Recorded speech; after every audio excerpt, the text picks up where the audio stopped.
is going to be on converting degrees to radians. The learning goals for this lesson are to know what a radian is, to also know the relationship between degrees and radians, and lastly, to be able to convert from an angle to radian and vice versa using the formula or when giving a circle. Now, when calculating an angle in terms of radians, we use the formula theta is equal to arc length over radius, and theta would be angle in radians. Now, let's look at the conversion relationship between degrees and radians. So, 1 degree is equal to pi over 180, and 1 radian is equal to 180 over pi. So we use this conversion rate when we're switching from degree to radian, and we use this conversion rate when we're switching from radian to degree. In this example, we will be switching 90 degrees to radians. And from our conversion relationship, we know that we have to multiply by pi over 180. So 90 multiplied by pi over 180 is equal to pi over 2. In the second example, we have to switch from radian to degree.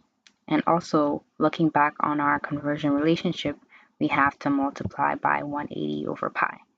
So 5 pi over 4 multiplied by 180 over pi will give us 225 degrees.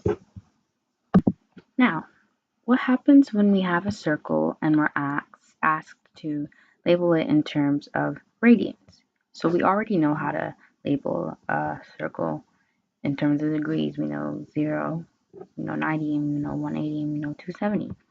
But when we're asked to convert it to radians, it's a bit confusing.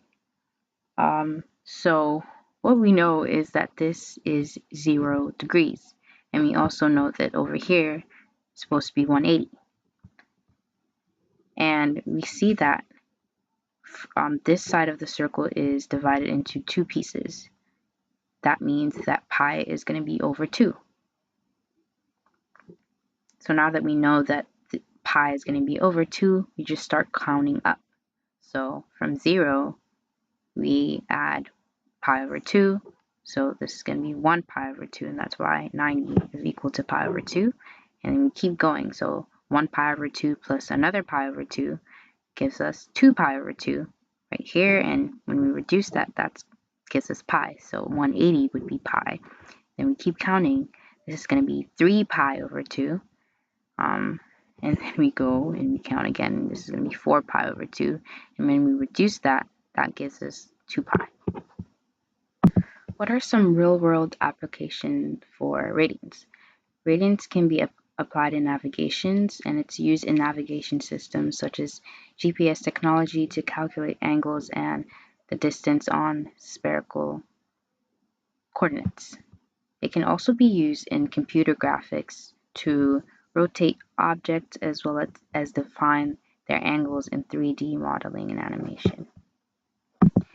Mini quiz time. So label this.